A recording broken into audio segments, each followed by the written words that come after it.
Chapter 22. David therefore departed from there, and escaped to the cave of Adullam. And when his brothers and all his father's house heard it, they went down there to him, every one who was in distress, and every one who was in debt, and every one who was discontented, gathered themselves to him, and he became captain over them. And there were with him about 400 men. David went there to Mizpah of Moab, and he said to the king of Moab, Please let my father and my mother come forth and be with you, until I know what God will do for me. He brought them before the king of Moab, and they lived with him all the while that David was in the stronghold. The prophet Gad said to David, Don't stay in the stronghold, depart, and go into the land of Judah. Then David departed and came into the forest of Hereth. Saul heard that David was discovered, and the men who were with him. Now Saul was sitting in Gibeah under the tamarisk tree in Ramah, with a spear in his hand, and all his servants were standing about him. Saul said to his servants who stood about him, Hear now, you Benjamites. Will the son of Jesse give every one of you fields and vineyards? Will he make you all captains of thousands, and captains of hundreds, that all of you have conspired against me? And there is none who discloses to me when my son makes a league with the son of Jesse. And there is none of you who is sorry for me, or discloses to me that my son has stirred up my servant against me to lie in wait, as at this day. Then answered Doeg the Edomite, who stood by the servants of Saul, and said, I saw the son of Jesse coming to Nob, to Ahimelech the son of Ahitub. He inquired of the Lord for him, and gave him food, and gave him the sword of Goliath the Philistine.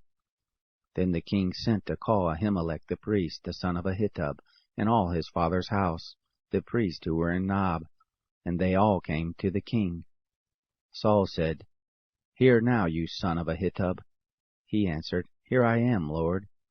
Saul said to him, Why have you conspired against me, you and the son of Jesse, and that you have given him bread and a sword, and have inquired of God for him, that he should rise against me to lie in wait, as at this day?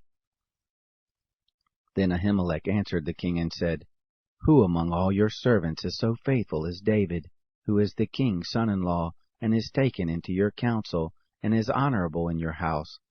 Have I today begun to inquire of God for him? Be it far from me. Don't let the king impute anything to his servant, nor to all the house of my father, for your servant knows nothing of all this, less or more. The king said, You shall surely die, Ahimelech, you and all your father's house. The king said to the guard who stood about him, Turn and kill the priest of the Lord, because their hand also is with David, and because they knew that he fled and didn't disclose it to me. But the servants of the king wouldn't put forth their hand to fall on the priest of the Lord. The king said to Doeg, You turn and fall on the priest. Doeg the Edomite turned, and he fell on the priest, and he killed on that day 85 persons who wore a linen ephod. Nob, the city of the priests, he struck with the edge of the sword, both men and women, children and nursing babies, and oxen and donkeys and sheep with the edge of the sword. One of the sons of Ahimelech, the son of Ahitub, named Abiathar, escaped, and fled after David. Abiathar told David that Saul had slain the Lord's priest. David said to Abiathar, I knew on that day, when Doeg the Edomite was there, that he would surely tell Saul, I have caused the death of all the persons of your father's house. Abide with me, don't be afraid, for he who seeks my life seeks your life. With me you shall be in safety.